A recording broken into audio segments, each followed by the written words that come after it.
మీ కుటుంబం మొత్తం విప్లవాల సైడ్ వెళ్ళిపోయారు?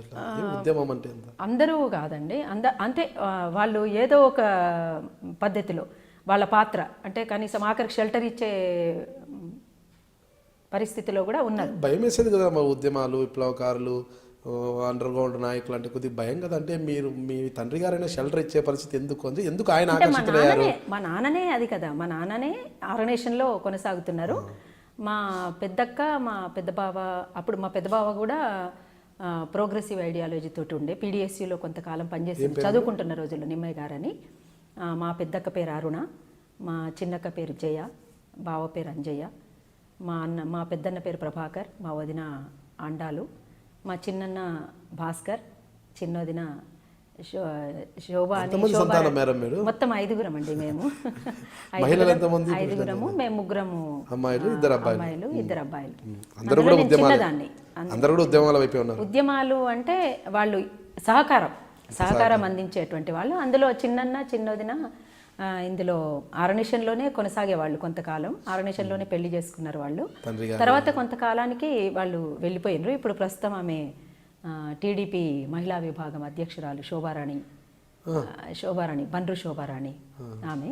భాస్కర్ మా అన్నయ్య. మా దాంట్లో ఉన్నప్పుడు ఆమె పేరు సుధా ఉండే, మేము సుధానే పిలుస్తాం ఇప్పటికి కూడా. శోభారాణి తొందరగా రాదు మాకు. మాట్లాడుతుంటారా? అయ్యో కలుస్తాం, అంతే ఫ్యామిలీనే కదా. రాజకీయాలు వేరైనా, కాకపోతే రెగ్యులర్గా మేము పోలేకపోయినా కలిసినప్పుడు మాట్లాడుకోవటం, అది మానవ సంబంధాలే కదా, ఏముంది తప్ప. ఆమె చెప్పట్లేదా మీ వదిన గారు, ఎందుకు విమల అన్నీ అయిపోయినా ఎందుకు ఇంకా ఇప్పుడు మనం వచ్చేసి హ్యాపీగా ఏదో ఉన్న కాలాన్ని జీవించు, ఎందుకు ఇప్పుడు వరకు ఉద్యమాలు, విప్లవాలు అవన్నీ ఎందుకు? ఎవరిది వాళ్ళని గౌరవించుకుంటామండి, ఎవరి రాజకీయాలు వాళ్ళవి. ప్రస్తుతం మీ ఉద్యమాలని, మీ విప్లవాలని ఆమె గౌరవిస్తున్నారా? తప్పకుండా, ఎవరిది వాళ్ళే గౌరవించుకోవాల్సిందే కదా. కాకపోతే బాధ అనిపించినప్పుడు బాధపడతాం, ఏదన్నా ఇబ్బందులు వచ్చినప్పుడు బాధపడుతుంటాం, అది వేరే విషయం. కానీ ఎప్పుడు కూడా ఇది మానుకోమని కానీ ఇట్లొద్దు అని కానీ ఎప్పుడు కూడా ఎవరు కూడా చెప్పలేదు. మా నాన్నతో సహా, మా అమ్మతో సహా ఎప్పుడు చెప్పలేదు. కాకపోతే ఏ తల్లైనా అనుకుంటుంది కదా, నా బిడ్డ మంచిగా ఉండాలి అని కోరుకోవటంలో అది సహజం. అది ఎందుకంటే కన్నపేగు నుంచి వచ్చినటువంటి అది ఆ ప్రేమ, మమకారం అది ఉంటుంది కాబట్టి దాంతో కొంత ఆమె అప్పట్లో అనేది. కానీ ఆ తర్వాత ఇంకా నేను తీసుకున్న డెసిషన్ వినదిలే. అమ్మ లేదండి, అమ్మ 3 సంవత్సరాలు దాటింది అమ్మ చనిపోయి. అమ్మ అసలు నిజంగా చాలా ధైర్యంగా ఉండేది. నాన్న ఎప్పుడు దేశాలు అంటే ఊర్లు పట్టుకునే తిరుగుతుండే, ఎప్పుడు కూడా ఇంటిని గురించి ఆలోచించే పరిస్థితి లేదు. చిన్నప్పుడు మా చదువుల గురించి కానీ మాది వ్యవసాయ కుటుంబం, మధ్యతరగతి కుటుంబం, వ్యవసాయ కుటుంబం, పూర్తిగా వ్యవసాయం మీద ఆధారపడిన కుటుంబం. దాదాపు బాగానే 30-40 ఎకరాలు ఉండేదేమో. రాను ఇప్పుడు అంతా తరిగిపోయి అదొక 2 ఎకరాలు కాదు, దాదాపు ఎంత ఉందో మరి ఇప్పుడు వాళ్ళకు అంత అయిపోయింది. ఇక్కడ మా అన్న వాళ్ళకు ఇల్లు కట్టించిండు మా నాన్న. అట్లా కొంత ఊర్లో కొంచెం అంత పొలం ఉంది, ఉంది ఇవ్వకుండా అట్లా ఏం లేదు. 1 ఎకరం ఉంది నాకు ఇప్పుడు ఊర్లో. అది అమ్మ గుర్తుగా అట్లా ఉంది. సరే, దాన్ని ఏం చేద్దామనేది ఆలోచిస్తున్నాం. అయ్యో, అది జనం సొమ్ము. నేను తప్పకుండా అంటే అదే వెనకకు పోయేది ఏం లేదండి దాంట్లో. మాకంటూ డిక్షనరీలో ఏం లేదు, అదొక్కటి తప్ప. అదొక ఆలేరులో ఉన్న 1 ఎకరం తప్ప అది ఏం లేదు. అందుకనే భయం అనేటువంటిది డిక్షనరీలో ఎన్నడూ లేదు. ఎందుకంటే చిన్నప్పటి నుంచి కూడా నాన్న కోసం పోలీసులు ఎప్పుడు, మా ఇంటికి కాంపౌండ్ వాళ్ళు ఉండేది కాదు, రోడ్డు మీదనే మా ఇల్లు కాబట్టి పెద్ద వాకిలి మాది. ఇంటి ముందు పెద్ద వరండా ఉండేది.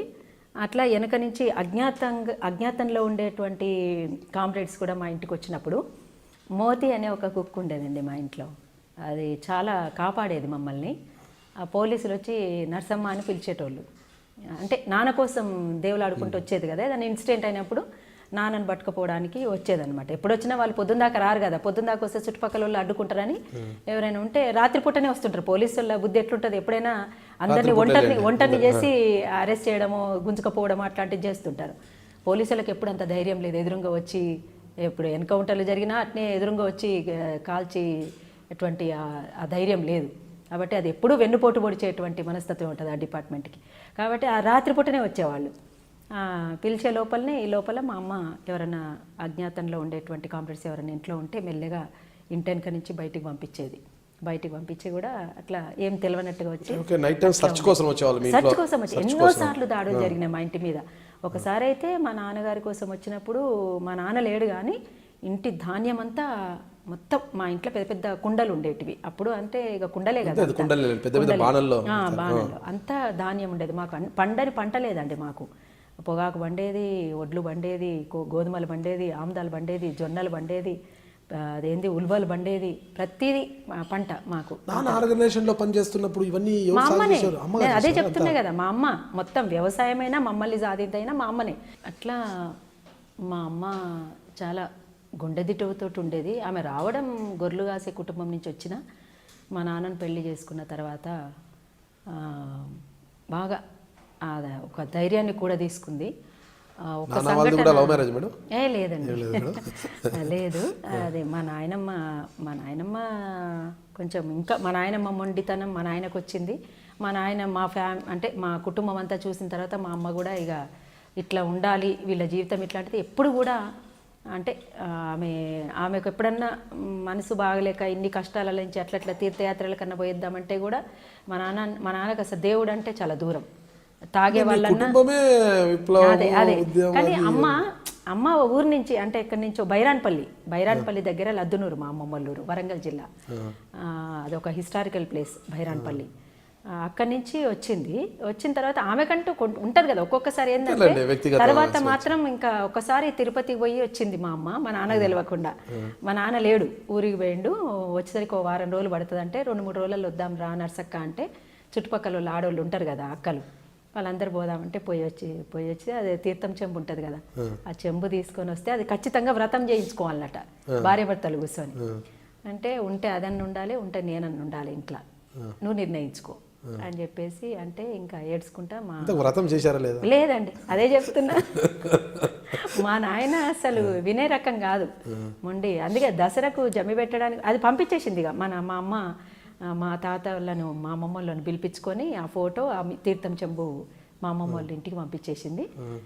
దసరాకు జమ్మి పెట్టడానికి కూడా మా ఇంటికి ధైర్యం చేసి ఆ రోజు వచ్చేవాళ్ళు కాదు ఎవరు కూడా, తాగనోళ్ళు మాత్రమే వచ్చి జమ్మి పెట్టిపోయిన తర్వాత తాగేవాళ్ళు అంటే కూడా అసహించుకునేవాడు మా నాన్న. తాగడం తప్పు, ఇది సమాజానికి చాలా చెడు చేస్తుంది, మొత్తం ఇప్పుడు కుటుంబాలను విచ్ఛిన్నం చేస్తుంది. తాగుడు ప్రభుత్వానికి ఉపయోగపడేది తప్ప ప్రజలకు ఉపయోగపడేది కాదురా, ప్రజలను నాశనం చేసేదని చెప్తున్నా. అట్లా ఆయన కొన్ని నమ్మిన ఆశయానికి, ఆయన కొన్ని సిద్ధాంతానికి బాగా కట్టుబడి ఉండేటువంటి వాడు. ఇంతెందుకండి, మేము అసలు ఇంటర్మీడియట్కి వచ్చే వరకు నాకు 2 జతల బట్టలు ఉండేవి. లేక కాదు, వ్యవసాయం ఉండేది పుష్కలంగా, పంట ఉండేది, చేతి నిండా పైసలు ఉండేది మా అమ్మకు మా నాన్నకు. మనకు పెద్ద భూస్వాములం కాదు కదా, మనకు బట్టలు ఎందుకు, ఇడవతోడుగా 2 ఉంటే చాలు, అసలు లేని జనం చాలా మంది ఉన్నారు కదా అని అట్లా ఒక అంటే నేను కూడా చిన్నప్పటి నుంచి అట్లా చూసినా కాబట్టి ఒక ఆదర్శంగా ఉండాలి అనేటువంటి దానికోసం అయితే ఆరాటపడేదాన్ని. అసలు బట్టలు లేకుండా చాలా మంది జనం ఉంటారు, అయినా మనకు ఉన్న దాంట్లో మనం వేసుకోవచ్చు కదంటే 2 జతలు కాదు, అంటే ఒక 100 జతలు పెట్టుకోవాలి అనేటువంటిది అదే ఒక లగ్జరీ లైఫ్ కదా, ఒక లగ్జరీగా బతక, అంటే అంతకంటే లేనటువంటి వాళ్ళు చాలా మంది ఉంటారు. ఒక 10 జతలు ఎందుకు, ఇడవతోడుగా 2 లేదైతే 3 ఉంటే చాలు, ఇంత అవసరం ఏంది అనేటువంటిది లేక అని కాదు, ఉన్నా కూడా ఇంత లగ్జరీగా బతకాల్సినటువంటి అవసరమా, పేద ప్రజలకు అసలు లేనటువంటి వాళ్ళు ఉన్నారు, వాళ్ళ గురించి ఆలోచించుండ్రు అని చెప్పేవాడు అనమాట. ఆ రకంగా మమ్మల్ని పెంచిండ్రు. అట్లా మా ఇంటి పొంటే పొలం ఉండేది కాబట్టి రైతు కూలీ పోరాటాలు జరిగినప్పుడు, అంటే కూలీ రేట్ల పెంపుదల కోసం చేస్తే కనుక ఫస్ట్ మా నాన్ననే పెంచేది. ఎందుకంటే అడుగుతారు కదా, నువ్వు రైతు కూలీ సంఘం నాయకుడివి కదా, మరి ఫస్ట్ నీ దగ్గర పెంచరాదు అనేది అడుగుతారు కాబట్టి ముందుగానే ఈయన రేట్లు పెంచినాకనే ఊర్లే పెంచేది అన్నట్టు, ఆ ప్రశ్న రాకుండానే. అందుకని అట్లా నాకు మొదటి నుంచి కూడా చుట్టుపక్కల ఊరోళ్ళు అందరూ వచ్చి పంచాయతీలు చెప్పించుకునేటోళ్ళు, పెద్ద వరండా నిండా కూర్చునేటోళ్ళు అన్నట్టు ఆ పంచాయతీ కోసం వచ్చి. ఆ పంచాయతీ ఎట్లా జరుగుతుందని కూడా చూస్తుంటుంటే చిన్నప్పటి నుంచి. అట్లా అందరితోటి ఇట్లా ఏదేమున్నా న్యాయం కోసం, మంచి కోసం అనేటువంటిది ఒకటి మైండ్లో పడిపోయింది. పెద్ద రాజకీయాలు ఏం తెలియవు చిన్నప్పుడు. కానీ నేను మీ విమలక్కను, అరుణోదయ సాంస్కృతిక సమాఖ్య. మీరు చూస్తున్నారు ఐ డ్రీమ్ న్యూస్.